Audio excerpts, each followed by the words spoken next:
Thank you for downloading and happiness! Dare to be happy. We are two curious friends that want to explore what makes us happy.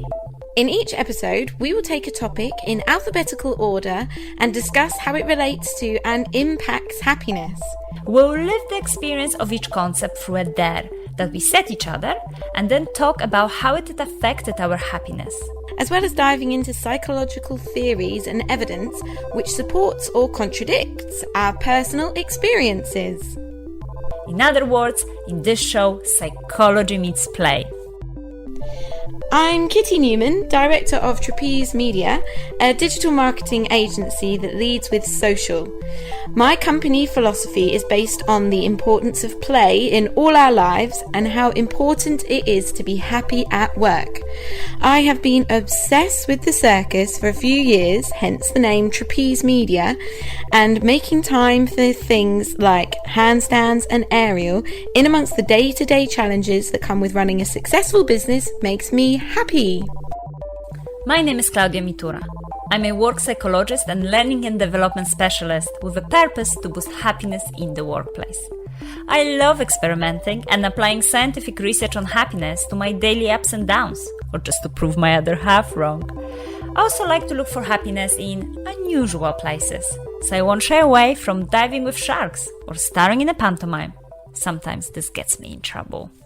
Klaudia, this week I feel a little bit of pressure to talk about social media and happiness. Oh, Kitty, I cannot wait to hear all your insights about social media because I really want to learn from you. Well, I'll just give the listeners that don't know us a little bit of information. So I run a business called Trapeze Media, which is a creative digital marketing agency that leads with social. So we work with businesses, clients, individuals to manage their social media to promote them and their business. We also do website development, SEO, paid ads, email marketing, writing blogs, etc., etc. But first port of call for us is social media. So I have a lot to say on this topic. I don't know how we're going to squeeze it all into 30 minutes, so I'll try and stay on track on one single point. But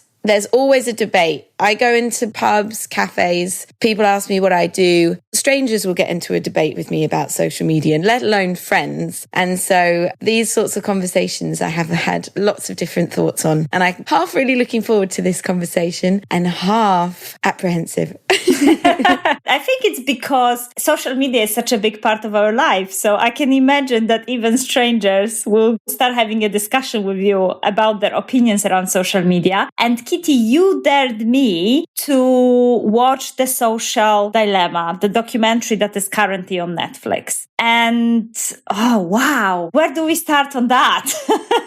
Well, let's give a little premise for those who haven't seen it. So this is a feature-length film documentary on Netflix that was released about a month ago. And it's presented and features people who have worked at businesses like Google, Facebook, Twitter, Instagram, Pinterest, who are the people behind inventing the things like the like button, the infinite scroll. And they are talking about the potential negative impact that social media has on our lives, as well as the controlling nature of the way that information is presented to us as users. And it looks at those potential future impacts of those things. I must say, I definitely learned quite a lot how it works behind the scenes from those experts and people who obviously have done it. I was definitely aware about the negative consequences of social media when it comes to manipulating our data and manipulating the information that we see. But I still really lacked a solution approach from their side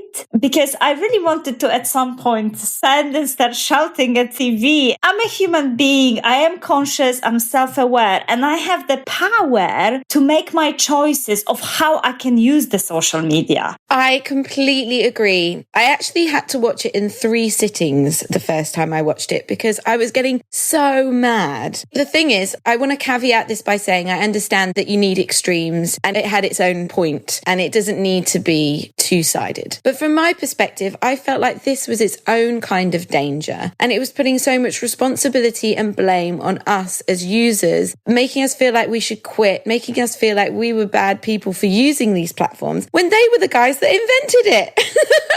Like, come on, you can sit there in your Gucci suits telling us we're such useless people for using it. This has its own dangers because I use social media all the time. I use social media as a tool to communicate with people I know. I use it as a tool to bring money into other businesses. I look at it strategically as to how this can build up people and build up creative ideas. And so for me to then start thinking so negatively about my impact on the world by just using these tools was very anxiety making and stressful. And I completely agree. They didn't give enough practical advice for how to use these things. The only advice they gave was during the credits. And so it was only on my third trying of watching this film that I got any kind of useful advice. And it was in about 2 minutes of the whole hour and a half film. And I did not think that that was the right way to go about it. I completely agree. I really was hoping to get more solutions, how we can manage social media in a more conscious way. But I think that is the question. I think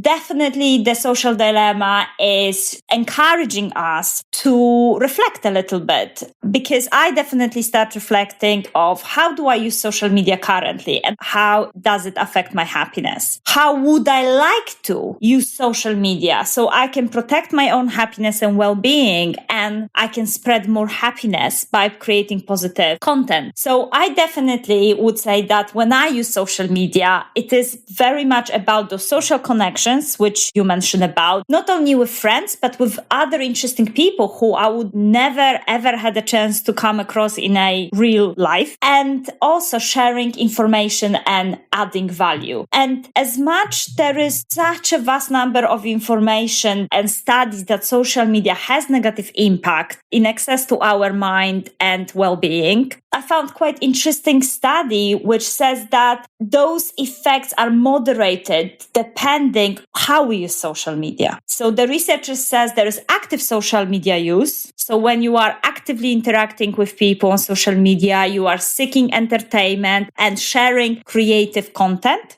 Or there is a passive social media use where you're just scrolling through those feeds. Yeah, the infinity scroll. They're showing that the passive social media use is associated with self-reported increase in depression, anxiety, whereas the active social media use is actually associated with reduction of the same symptoms. So quite fascinating to see that, yes, social media will have certain impact on us, but it will depend on how we are using social media. I love to hear that because that is a positive thing to take. And we have to remember that this is a completely new thing. Instagram is only 10 years old. If you imagine a 10-year-old and how little they can kind of deal with the real world out on its own, Instagram's just kind of feeling its way. And these social media accounts, I think each of them do kind of take a different approach to how they evolve to protect their users. And a lot of people will say that's been a slow evolution, but Instagram hid likes, for example, so that the comparison element of things, that you can't see how many likes someone has. And Twitter are doing amazing things with the way that they block certain tweets. They actually blocked one of Trump's tweets, which they've never done before. That was about 6 months ago. And now during all the presidential elections, they've changed the way that their platforms work. Twitter won't just let you retweet something blindly now. It will prompt you to place a comment so that you can be that active user that you're saying, rather than the passive user of just retweet and not really think about it. Oh, I like, passive. Retweet and actually put a comment on. So they're taking what you're saying and they're acting on that. And I think there's a lot to be said for those actions. The challenge is they are just so huge and so young in the grand scheme of things that nobody's learned how to use them effectively and completely happily. So what would be your advice of how we can use social media to our advantage? I think it comes to your point on choice. When you were angry with the social dilemma saying, but I have a choice. I think putting your own boundaries in place with your usage, so time restraints, and these aren't new concepts, lots of people have said these before. So we usually say within the team on managing client accounts is 15 minutes of engagement and outreach, liking, commenting, etc. And you portion that off. And then also I'd say to turn off your notifications. Yes. Because if you're responding to the notifications, that's leading your behavior rather than you making the choice to actually engage when it's right for you, or when you have an idea or you think you want to message somebody. I have to say as well that I am not 100% all over doing that all of the time. It's like delicious chocolate cakes and alcohol and coffee and all these things that are fun, enjoyable, but not necessarily that good for us. You slip sometimes. And so there's empathy and understanding that it isn't easy to do this, but if you just get into the habit of making these changes, then you can find that enjoyment and not feel so controlled by social media. I think that's a bit of a difference. Yeah, I definitely must say that when I turned off my notifications many years back, that was like getting a peace of mind, because I'm fascinated by the studies on digital distraction. And they show that when we get interrupted, it takes on average 23 minutes and 15 seconds. And that's how long we need to get back to our original task. What? That is so long and explains so much to me about work. Oh no. Wow. So if we're constantly responding to those notifications, it will be really difficult for us to be in the flow and get that work satisfaction. 23 minutes. Wow. Do you know what? And then that comes down to things like having a break. I wouldn't allow myself a break for 23 minutes, but actually by these interferences, that is not productive. Absolutely.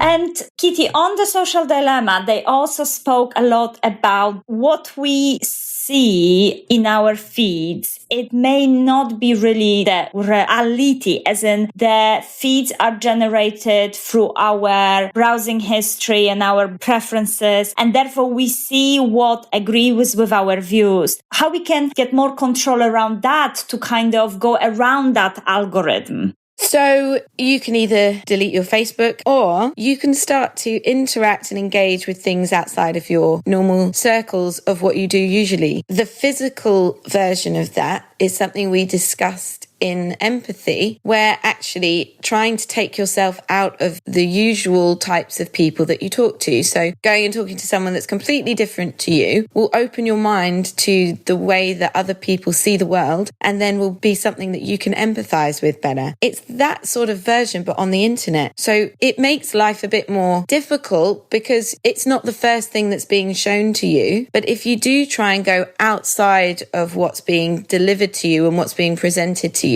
and actually social can be a great way to find that. If we look at the BLM movement, I'm following a lot more kind of Black creators because I'm looking to diversify my teams. And because I'm looking at lots of these different accounts, they're being suggested to me. And so I'm seeing a whole new world of types of people that I can work with. And that is a good example of how you can change what you see in your feed. But you have to make a choice to do that. You have to be proactive to do that, because it isn't going to happen by Facebook's algorithms, because they do just work to what they think is going to give them the best return. It comes down to a financial thing. If they show you something you will like the look of, they'll make more money by you clicking and buying. So you have to make an effort to change what you see, and then that will feed through into your suggested content. Oh, yeah, I love that. So this is coming back to our point from our second episode about expanding our belonging bubble and trying to engage with people and information who have different views to us. But because of that, as you said, we're diversifying what we see.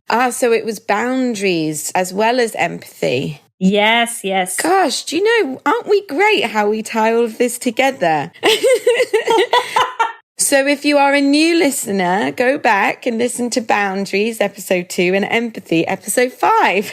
Brilliant. And what about fake news? That's another aspect, right? Because anyone can post anything on social media. And how can we be more cautious of sense checking of what we're seeing is actually valid factual information rather than someone's opinion? Well, this is a case of you as an individual making some clear choices, going and reading an article, maybe double checking it. Check your sources. Where is this information coming from? If someone is sharing a post on their feed, read the article before you reshare it. Don't just reshare based on a headline. You have to be conscious about what you're putting out there. And to be honest, do you even really need to put it out there? I think that news at the moment is very prevalent. There's a lot going on. A lot of people that I talk to now just don't read the news, especially on their social media. I really like your advice. Is like always double check. What are you reading and what are you sharing? Are there any specific references? What are the sources? Are those people really an expert on something? Why are they sharing that information? I think that's a great advice. And I also think in terms of the news, you're right. It's quite tricky nowadays to get sucked into this really negative amount of information about the situation we are in. So I would really encourage listeners to start exploring news that are more positive. So there is a magazine called The Positive News. There is also a great newsletter called The Future Crunch. And those are sources which share positive news. What kind of developments, what kind of projects, what's happening behind the scene that is actually making a positive impact. And I think it's not sugarcoating. It's still saying, yes, life is tricky and there are certain challenges we're dealing with, but what is the positive response to those challenges?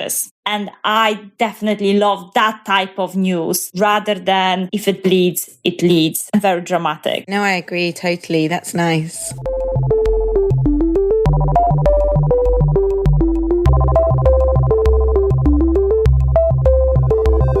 Kitty, another question. I'm sorry, I feel like I'm quizzing you all the time, but I'm so interested to really get all this information out of you. How we can provide positive value through our social media. So how we can contribute to other people's happiness through being positive and pragmatic and active social media user.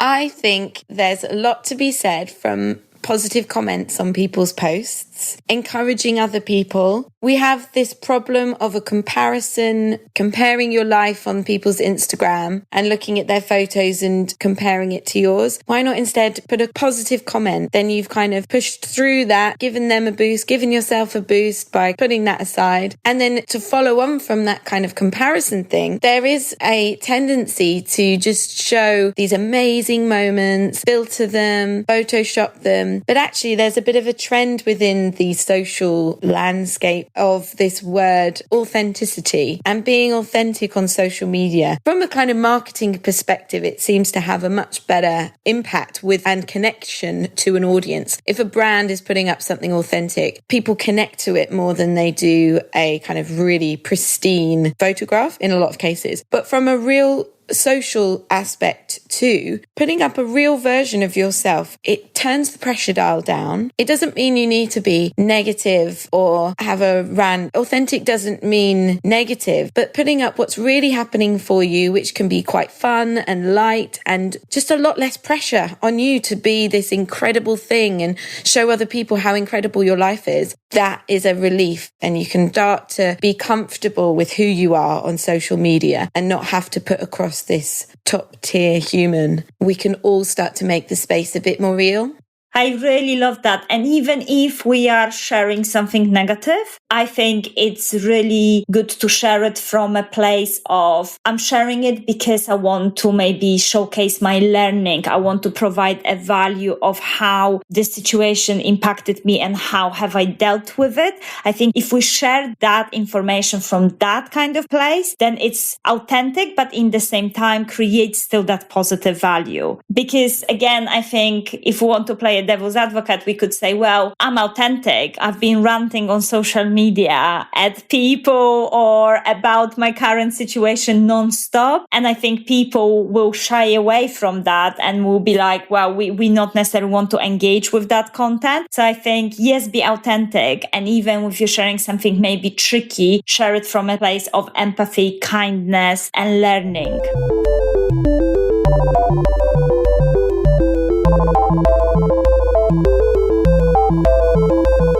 Okay, can I have a final question? It's about manipulation of our data behind the scenes. Okay, so are there any specific tools that we can use that will make sure that actually our data is not stored somewhere, it's not manipulated? You can't get around the fact that that data is being stored, it is being used. There was something called GDPR that became a European control placed by the Information Commissioner's Office, which has been put in to protect our data because it has been like a Wild West. In fact, when I first started working in digital, which was 12 years ago, I used to work in email marketing, and there was someone in the team that was like, what? We're doing what with people's data? This is 12 years ago. And I was actually like, oh yeah, that's just what we do. And now looking back, I was like, wow, that person I should have listened to, because what we were doing, you would never get away with now. And so that was just at the cusp of social media. Now the regulations are a lot tighter, but I would never want to recommend to people to think that there's an easy fix for that, because it is under the control of Facebook. The pixel is on millions of sites across the country. You can say no to cookies on your desktop, but if you really want to be that way inclined, I just find that very difficult question to ask. I have a friend that is completely off grid. They have a Raspberry Pi little computer that they put everything through, and they have no data on the internet at all. No passwords stored, no cookies. She won't go on a site that won't allow her to decline cookies. And so there are various levels of protection that you can take, but there is not enough time for me to answer that in a huge amount of detail. But I know, Klaudia, that you've been using a amazing search platform that I do think is worth talking about. Yes, I think that your answer is actually perfect, because it shows that we are moving with times and more regulations are being brought in, and that's amazing. And what's also great is that there are new products that are emerging. I use as a search engine Ecosia, and Ecosia spends 80% of their profits to planting trees, so yay. But also, they don't store my searches permanently, so they only store it for 7 days. And they don't create personal profiles based on my search history. Funny enough, that actually sometimes is frustrating, as in when you search for something, Ecosia will give you truly the top websites for that topic, not the top websites that are most relevant to you. So the search never feels 100% as accurate as it would be on Google, but it's because of anonymizing the data. And it's absolutely amazing in that sense. And I'm so hopeful that we have now GDPR, and now we start seeing such amazing products like Ecosia. So your data is not sold to advertisers and is wiped out every 7 days. That is a really great tip. Another one that was mentioned on the film was Quant, which I haven't used, but I'm going to be investigating. But personally, I'm not quite there. I don't have those same controls over my data. I am sort of very much out there on the digital landscape, and I'm okay with that for now. I think the future is much more control and more ownership over our data, and there's clearly a lot of value in someone's data. If I think about my friend who has nothing on the internet, is completely anonymous, she is the future type of person. I actually saw her, I was like, wow, your data is really valuable because it's nowhere. And I thought that was so weird that my brain went to that first. As a comparison, I'm like cheap as chips. My data's like 10 a penny, but hers is gold dust. And it was funny to have that sort of train of thought.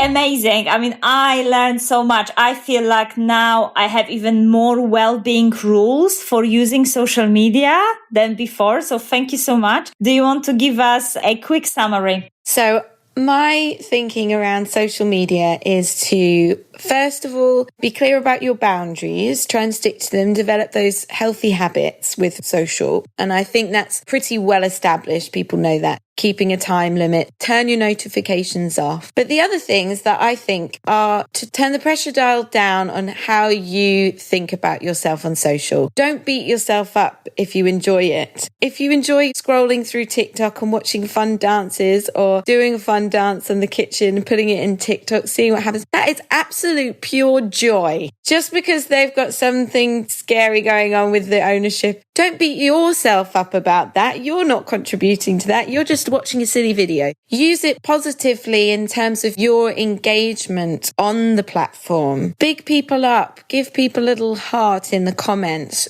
Engage with people, have conversations, ask questions on social media. It's great to put your statement out there and put your stance on, but as you see posts coming in, ask a question. You can develop relationships and make friends and be open and creative. And also do try and make these pathways outside of your usual go-tos. So if there's something you want to change in the world, make a first step to doing that within social and follow different accounts that you would do normally, and you'll start to see all of that come back to you.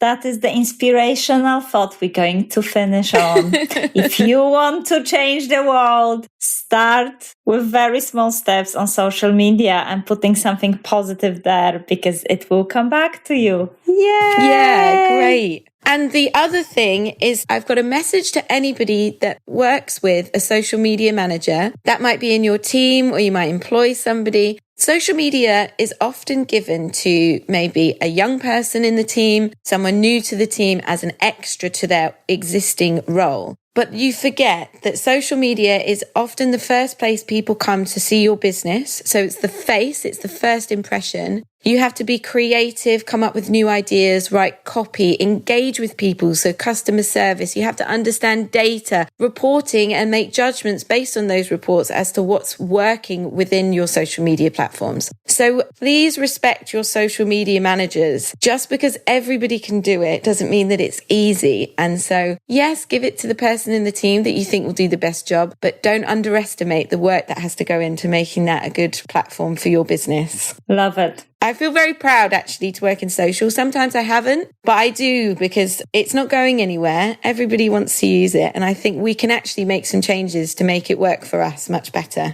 Yay! Go Kitty and all the social media people. Yeah, Woo-hoo! respect to social media managers.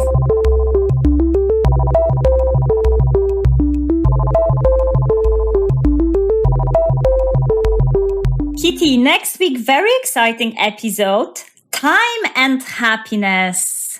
I always feel I have no time in the day. I work all the time. Busy, busy, busy. Hi, how are you? Yeah, great. Very busy. Everybody's so busy at the moment. Where's the time going? I know, and that's why the next week episode will be so interesting, because what we're going to do is we're going to identify 3 things we never have time for, and we are going to do them. Yes, I am really excited about this episode. I love the episodes where we push ourselves to do what we kind of know we need to do, but find difficult to actually implement that into our daily lives. And so I'm really looking forward to seeing how I can make some time in my week. And I cannot wait to share with you lots of interesting concepts, from time paradox to time quadrants and generally time. How do we spend it? Oh my goodness, what's a time quadrant? Is this like a sci-fi? I cannot wait. It will be fabulous, Kitty, and all obviously in the line of how we can spend our time wiser to be happy. Amazing. Well, I look forward to it, Klaudia. In the meantime, everybody check out the website. We've got 10 helpful alphabetical tips on how to be happy that you can download. You can listen to the episodes on the website and happiness.co.uk. Rate, recommend, tell a friend, and we dare you to be happy. Woohoo!